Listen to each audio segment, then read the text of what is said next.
Assalamualaikum warahmatullahi wabarakatuh. Pada kesempatan kali ini, saya akan menjelaskan program C++ untuk menentukan bilangan genap atau ganjil dari sekelompok bilangan. Caranya, pertama kita tuliskan terlebih dahulu kerangka program pada kode blocks yang meliputi input IOStream, di mana iostream.h merupakan file hidden yang digunakan agar kita dapat menggunakan fungsi cin, cout, and line. Setelah itu, using namespace std digunakan agar kita dapat menggunakan semua fungsi atau file, dan in main yang merupakan fungsi utama. Setelah itu, pada program utama, kita deklarasikan terlebih dahulu variabel yang akan kita gunakan, yang meliputi x dengan array 10, n, i, j dengan array 10, dan k. Semua variabel ini bertipe data integer. Selanjutnya, kita tuliskan cout masukkan banyak bilangan dan sin n. Dan kita gunakan pernyataan for i sama dengan 1, i kurang dari sama dengan n, i plus plus. Lalu kita tuliskan cout bilangan ke i dan in xi. Selanjutnya kita tuliskan cout genap. Dan kita kembali menggunakan pernyataan for i sama dengan 1, i kurang dari sama dengan n, dan i plus plus. Selanjutnya kita gunakan pernyataan if dengan kondisi xi modulo 2 sama dengan 0. Dan kita tuliskan statementnya yaitu cout xi. Selanjutnya kita tuliskan cout line dan cout ganjil. Lalu kita kembali menggunakan pernyataan for i sama dengan 1, i kurang dari sama dengan n, dan i plus plus. Dan pernyataan if dengan kondisi xi modulo 2 tidak sama dengan 0 dan cout xi. Selanjutnya kita jalankan program ini. Misalnya kita masukkan banyak bilangan yaitu 4. Bilangan ke-1 yaitu 3, bilangan kedua 5, bilangan ketiga 2, dan bilangan keempat yaitu 4. Bilangan genap yaitu 2 dan 4, dan ganjil 3 dan 5. Selanjutnya saya akan menjelaskan logika dan alur program ini. Pertama, kita masukkan n. Setelah n kita masukkan tadi yaitu 4.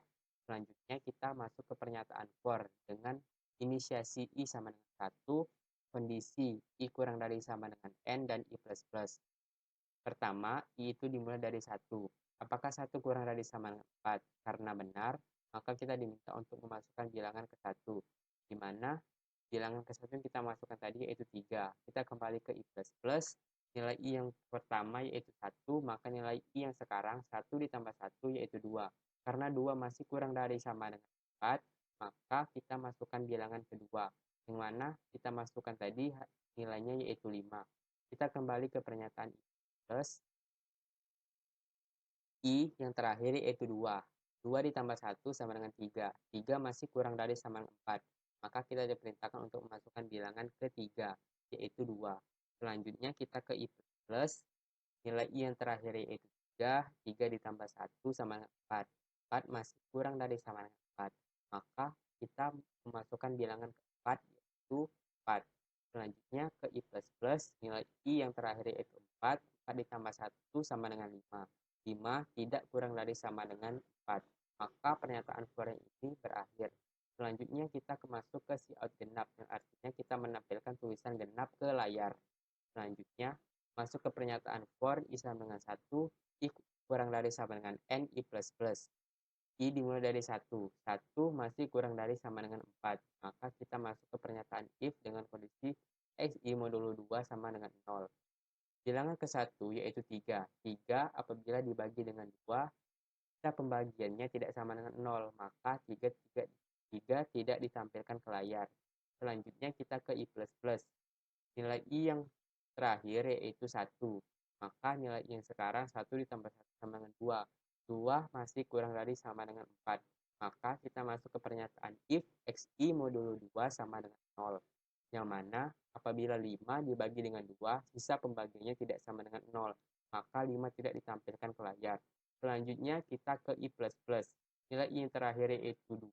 2 ditambah 1 sama dengan 3. Maka nilai i yang sekarang yaitu 3. Karena 3 masih kurang dari sama dengan 4, maka kita masuk kembali ke pernyataan if xi modulo 2 sama dengan 0. 2 apabila dibagi dengan 2, maka sisa pembagiannya adalah 0. Maka kita tampilkan 2 ke layar. Selanjutnya ke i plus plus, nilai i yang terakhir yaitu 3, nilai i yang sekarang yaitu 4.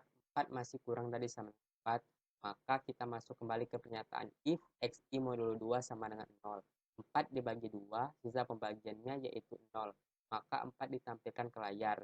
Kita masuk kembali ke I++, nilai I yang terakhir yaitu 4, I sekarang yaitu 4 ditambah 1 sama dengan 5. 5 tidak kurang dari sama dengan 4, maka pernyataan for ini berakhir.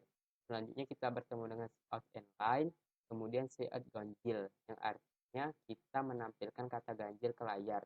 Selanjutnya kita kembali bertemu dengan pernyataan for I sama dengan 1, I kurang dari sama dengan N, I plus plus. I dimulai dari 1. 1 itu kurang dari sama dengan 4. Maka kita masuk ke pernyataan if dengan kondisi XI modulo 2 tidak sama dengan 0.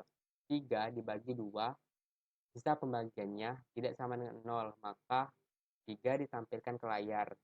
Selanjutnya kita masuk kembali ke I++. Nilai I yang terakhir yaitu 1, 1 ditambah 1 sama dengan 2.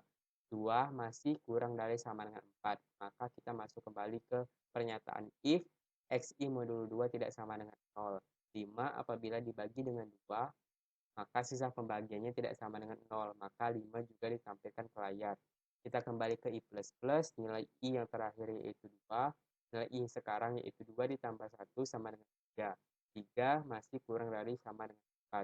Maka kita masuk kembali ke pernyataan if XI modulo 2 tidak sama dengan 0. 2 apabila dibagi dengan 2, sisa pembagiannya 0, maka dia tidak memenuhi kondisi di pernyataan if ini, hingga 2 tidak ditampilkan ke layar. Selanjutnya kita kembali ke I++, nilai I yang terakhir yaitu 3, maka nilai I sekarang 3 tambah 1 sama dengan 4, 4 masih kurang dari sama dengan 4. Sehingga kita masuk kembali ke pernyataan if XI modulo 2 tidak sama dengan 0. 4 apabila dibagi dengan 2, sisa pembagiannya yaitu 0.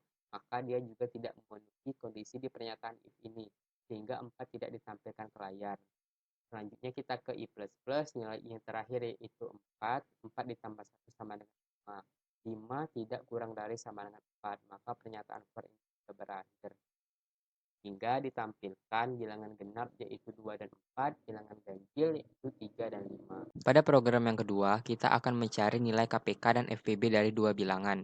Pertama, kita deklarasikan variabel yang kita gunakan, yaitu A, B, I, KPK, Z, dan FPB dengan tipe data integer. Setelah itu, kita inisiasikan variabel KPK dengan 0. Lalu, cout masukkan bilangan pertama dan in A. Dan cout masukkan bilangan kedua dan in B.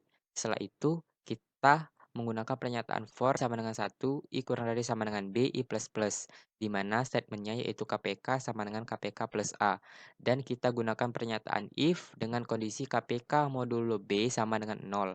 Dan statementnya cout KPK-nya adalah KPK, and line break. Setelah itu, kita menggunakan pernyataan if dengan kondisi A lebih besar dari B, dan statement Z sama dengan B.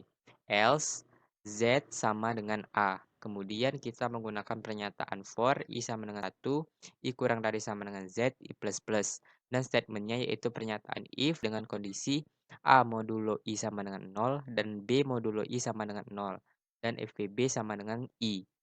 Lalu kita tuliskan cout FPB-nya adalah FPB. Setelah itu kita jalankan programnya.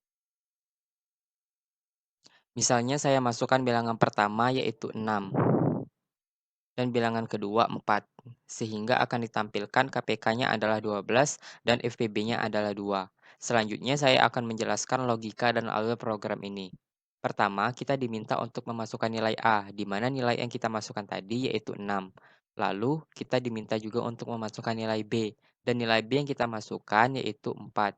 Selanjutnya, kita bertemu dengan pernyataan for, di mana inisiasinya I sama dengan 1, kondisi I kurang dari sama dengan B, dan perubahannya I plus plus. Selanjutnya, karena I dimulai dari 1, maka akan dicek apakah 1 kurang dari sama dengan B, di mana nilai B-nya tadi 4. Karena 1 kurang dari sama dengan 4, maka kita eksekusi KPK sama dengan KPK plus A. Nilai KPK tadi kita inisiasikan nilainya adalah 0. Maka 0 ditambah A, A-nya 6, maka nilai KPK yang sekarang yaitu 6. Lalu kita masuk ke pernyataan if KPK modulo B sama dengan 0. Nilai KPK tadi 6. 6 apabila kita bagi dengan 4, sisa pembagiannya tidak sama dengan 0. Maka kita tidak mengeksekusi cout KPK-nya adalah KPK. Lalu kita langsung ke I++. Nilai I yang terakhir yaitu I sama dengan 1. Maka I ditambah 1 sama dengan 2. 2 masih kurang dari sama dengan 4. Maka kita ke KPK sama dengan KPK plus A. Nilai KPK yang terakhir yaitu 6. 6 ditambah A, 6. Maka KPK sekarang yaitu 12. Kita masuk ke pernyataan if KPK modulo B sama dengan 0. Di mana nilai KPK yang terakhir yaitu 12. 12 kita bagi dengan 4. Maka sisa pembagiannya sama dengan 0. Maka yang ditampilkan KPK-nya adalah KPK, nilainya 12. KPK-nya adalah 12. Karena di sini kita menggunakan pernyataan break, maka CPU akan langsung berhenti untuk mengeksekusi pernyataan perulangan tersebut dan kembali ke baris eksekusi di luar dan di bawah dari keseluruhan pernyataan for ini. Sehingga kita langsung ke pernyataan if dengan kondisi A lebih besar dari B, di mana 6 itu lebih besar dari B, maka kita akan mengeksekusi Z sama dengan B, sehingga variabel Z akan dimasukkan nilai B yaitu 4. Oleh karena itu, variabel Z sekarang nilainya adalah 4. Kemudian kita masuk ke pernyataan for, I sama dengan 1, I kurang dari sama dengan Z, I plus plus. I dimulai dari 1. 1 itu kurang dari sama dengan 4. Maka kita mengeksekusi pernyataan if A modulo I sama dengan 0 dan B modulo I sama dengan 0. A nilainya adalah 6. 6 kita bagi dengan 1, maka sisa pembagiannya sama dengan 0. Dan B 4 dibagi dengan 1, sisa pembagiannya sama dengan 0. Maka FPB-nya adalah 1. Selanjutnya kita kembali ke I++. Nilai I yang terakhir yaitu 1. Maka nilai I yang sekarang 1 ditambah 1 sama dengan 2. Maka nilai I yang sekarang yaitu 2. 2 masih kurang dari sama dengan 4. Maka kita eksekusi if A modulo I sama dengan 0 dan B modulo I sama dengan 0. Nilai A yaitu 6. 6 kita bagi dengan 2, maka sisa pembagiannya adalah 0. Dan B dibagi dengan 2, yaitu 4 dibagi 2, maka sisa pembagiannya juga 0. Maka ditampilkan FPB-nya sama dengan 2. Setelah itu kita kembali ke I++, nilai I yang terakhir yaitu 2. 2 ditambah 1 sama dengan 3, sehingga nilai I sekarang yaitu 3. 3 masih kurang dari sama dengan 4. Maka kita masuk ke if A modulo I sama dengan 0 dan B modulo I sama dengan 0. 6 dibagi 3, sisa pembagiannya sama dengan 0. Dan 4 dibagi 3, sisa pembagiannya tidak sama dengan 0. Maka kita tidak akan mengeksekusi FPB sama dengan I. Lalu kita kembali ke I++. Nilai I yang terakhir yaitu 3, maka nilai I sekarang 3 ditambah 1 sama dengan 4. 4 masih kurang dari sama dengan 4, maka kita ke pernyataan if A modulo I sama dengan 0 dan B modulo I sama dengan 0. 6 dibagi dengan 4, sisa pembagiannya tidak sama dengan 0. Dan 4 dibagi dengan 4, sisa pembagiannya adalah 0. Sehingga pernyataan FPB sama dengan 1 tidak akan dieksekusi. Setelah itu, kita kembali ke I++. Nilai I yang terakhir yaitu 4. 4 ditambah 1 sama dengan 5. Sehingga nilai I yang sekarang yaitu 5. 5 tidak kurang dari sama dengan 4. Sehingga pernyataan for ini juga berakhir. Lalu kita bertemu dengan si out FPB-nya adalah FPB. Nilai FPB tadi yaitu 2. Sehingga akan ditampilkan FPB-nya adalah 2. Oleh karena itu, KPK dari 6 dan 4 adalah 12 dan FPB dari 6 dan 4 adalah 2. Pada program yang ketiga, kita akan membuat program untuk menampilkan bilangan yang muncul lebih dari 3 kali dari sekumpulan input bilangan dari 1 sampai 10. Pertama, kita deklarasikan variabel yang ingin kita gunakan, yaitu data dengan array 100, J, X, Y, jumlah, dan TMP. Kesemua variabel ini bertipe data integer. Setelah itu, kita tuliskan cout masukkan jumlah bilangan, dan in X. Di bawahnya, kita gunakan pernyataan for I sama dengan 1, I kurang dari sama dengan X, I plus plus.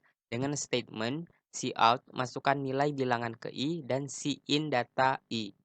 Lalu kita gunakan pernyataan for I sama dengan 1, I kurang dari sama dengan X, dan I plus plus. Di mana dalam pernyataan for ini kita kembali menggunakan pernyataan for. Atau dengan kata lain kita menggunakan nested for. Di mana inisiasinya yaitu J sama dengan 1 plus I, kondisinya J kurang dari sama dengan X dan perubahan J plus plus. Lalu kita gunakan pernyataan if dengan kondisi data I lebih dari data J. Dan statement dari pernyataan if ini yaitu TMP sama dengan data I sama dengan data J, dan data J sama dengan TMP. Setelah itu, kita gunakan pernyataan for kembali dengan inisiasi I sama dengan 1, I kurang dari sama dengan X, dan I plus plus. Lalu di bawahnya, kita inisiasikan variabel jumlah dengan 0. Dan kita gunakan pernyataan for J sama dengan 1, J kurang dari sama dengan X, J plus plus. Di mana statementnya yaitu pernyataan if dengan kondisi data I sama dengan data J. Dan jumlah sama dengan jumlah ditambah 1. Di bawahnya lagi kita menggunakan pernyataan if dengan kondisi data I tidak sama dengan data I min 1. Dan di dalam pernyataan if ini, kita gunakan pernyataan if dengan kondisi jumlah lebih dari 3. Dan statementnya yaitu cout data I dan break. Lalu else cout tidak ada break. Maka kita jalankan programnya. Misalnya saya masukkan jumlah bilangan yaitu 5. Nilai bilangan ke-1 yaitu 1. Nilai bilangan kedua 3. Nilai bilangan ketiga 4. Dan nilai bilangan keempat 5. Serta nilai bilangan kelima yaitu 7. Maka outputnya yaitu tidak ada. Selanjutnya, saya akan menjelaskan logika dan alur program ini.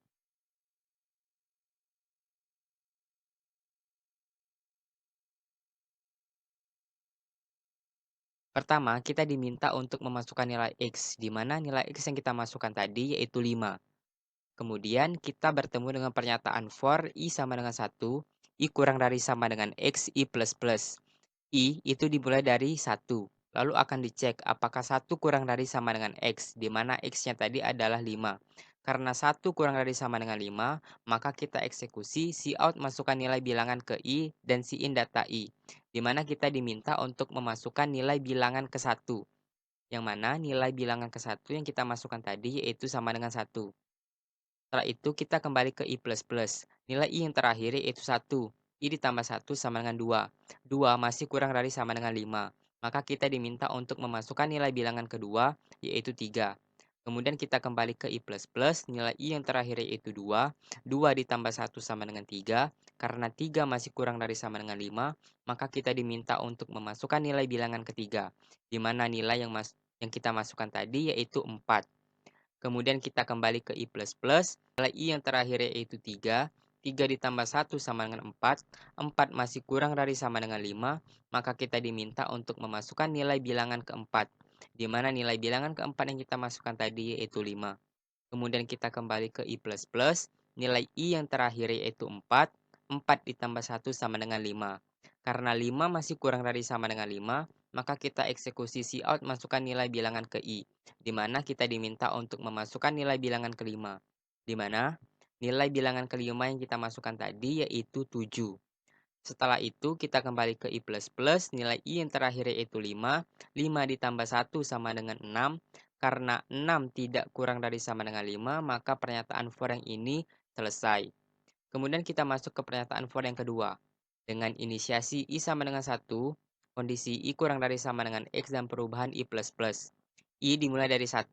Karena 1 kurang dari sama dengan 5, maka kita ke pernyataan for yang kedua, di mana inisiasinya yaitu J sama dengan 1 ditambah I, kondisi J kurang dari sama dengan X dan perubahan J plus plus. J itu nilainya adalah 1 ditambah I. Nilai I tadi sama dengan 1. 1 ditambah 1 sama dengan 2. Maka nilai J yaitu 2. 2 apakah kurang dari sama dengan 5? Karena iya, maka kita masuk ke pernyataan if dengan kondisi data I lebih dari data J. Data I tadi berarti data ke-1 dan data J data kedua. Karena data ke-1 itu 3, data ke-1 itu 1, data kedua itu 3, 1 itu tidak lebih dari 3. Maka kita tidak akan mengeksekusi statement di dalam pernyataan if ini. Kita kembali ke J++. Nilai J yang terakhir yaitu 2. 2 ditambah 1 sama dengan 3. 3 kurang dari sama dengan 5. Maka kita ke pernyataan if data I lebih dari data J. Lalu akan dicek apakah data ke-1 itu lebih dari data ketiga. Di mana data ke-1 itu 1 dan data ketiga yaitu 4. Maka 1 itu tidak lebih dari 4. Oleh karena itu, Statement di dalam if ini juga tidak akan dieksekusi.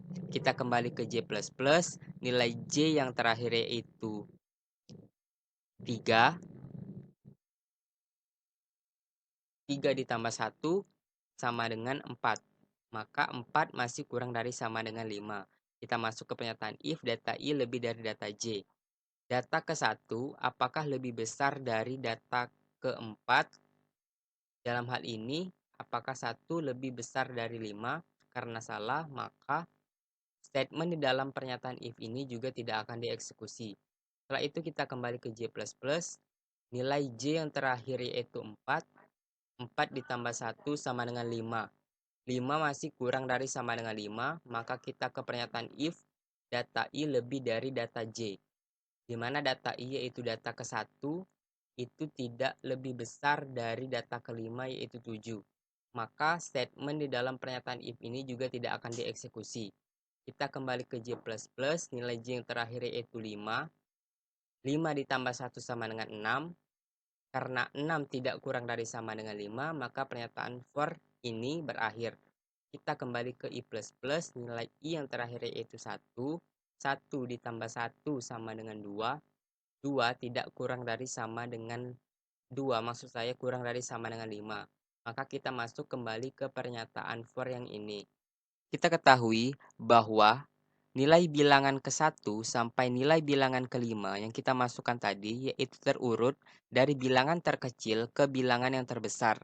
Maka secara logika, kondisi di dalam pernyataan if ini pasti tidak akan terpenuhi. Sehingga statement di dalam pernyataan if ini juga tidak akan dieksekusi. Artinya bahwa kalaupun kita masukkan nilai I yang terakhir yaitu sama dengan 4, I++ artinya 4 ditambah 1 sama dengan 5. 5 kurang dari sama dengan 5 itu benar. Kita eksekusi for ini dan kembali ke pernyataan if juga kondisi di pernyataan if ini tidak akan terpenuhi. Dan statementnya pun tidak akan dieksekusi. Maka dengan kata lain, kita langsung masuk ke I sama dengan 5. 5 ditambah 1 sama dengan 6. 6 itu tidak kurang dari sama dengan 5, maka pernyataan for ini berakhir. Selanjutnya, kita masuk ke pernyataan for I sama dengan 1, I kurang dari sama dengan X, I++, di mana di sini terdapat inisiasi variabel jumlah sama dengan 0. Kita masuk ke pernyataan for J sama dengan 1, J kurang dari sama dengan X, J++. Lalu di bawahnya kita bertemu dengan pernyataan if data I sama dengan data J. J itu dimulai dari 1. Karena 1 kurang dari sama dengan 5, maka kita eksekusi pernyataan if data I sama dengan data J. Data I yang berarti data ke-1 dan data J artinya data ke-1. Data ke-1 itu sama dengan data ke-1. Berarti jumlah sama dengan jumlah ditambah 1. Berarti jumlah sekarang sama dengan 0 ditambah 1 sama dengan 1.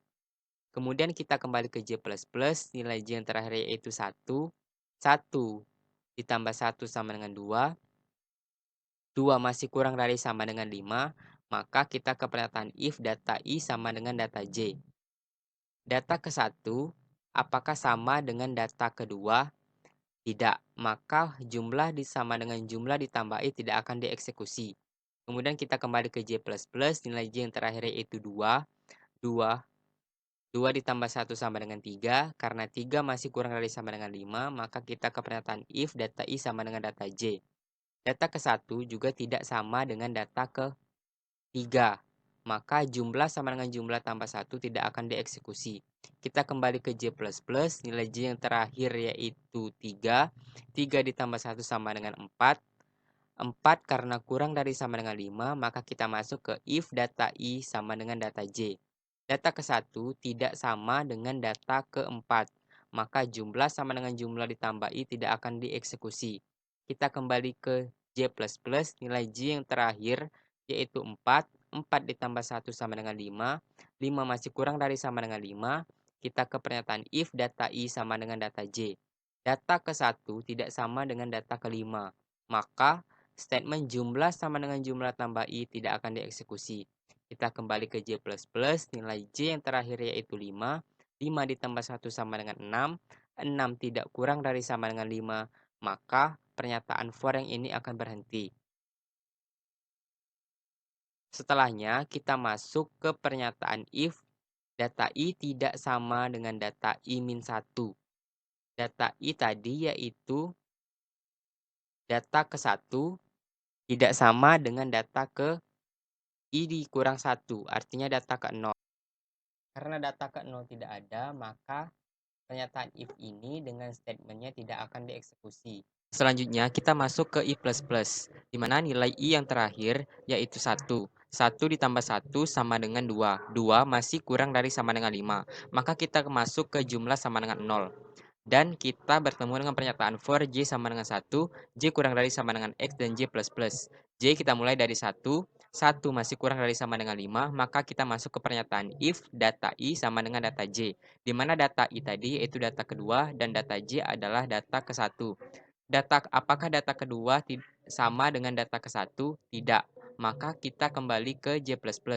J tadi sama dengan 1, maka J yang sekarang yaitu 2. 2 masih kurang dari sama dengan 5. Maka kita masuk ke pernyataan if data I sama dengan data J, di mana data I merupakan data kedua dan data J merupakan data kedua. Apakah data kedua sama dengan data kedua? Iya, karena 3 sama dengan 3. Maka kita eksekusi jumlah sama dengan jumlah ditambah 1. Jumlah tadi nilainya adalah 0, 0 ditambah 1 sama dengan 1. Maka variabel jumlah sekarang nilainya adalah 1. Setelah itu kita kembali ke J++, nilai J yang terakhir yaitu 2. 2 ditambah 1 sama dengan 3. 3 masih kurang dari sama dengan 5, maka kita masuk ke pernyataan if data I sama dengan data J. Di mana data ke-1 apakah sama dengan data ketiga? Tidak, maka kita tidak mengeksekusi jumlah sama dengan jumlah tambah 1. Selanjutnya kita kembali ke J++, nilai J yang terakhir yaitu 3. 3 ditambah 1 sama dengan 4, maka 4 masih kurang dari sama dengan 5. Kita masuk ke pernyataan if data I sama dengan data J, di mana data ke-1 apakah sama dengan data ke-4? Tidak, maka jumlah sama dengan jumlah tambah 1 tidak akan dieksekusi. Kita kembali ke J++, nilai J yang terakhir yaitu 4. 4 ditambah 1 sama dengan 5. 5 masih kurang dari sama dengan 5.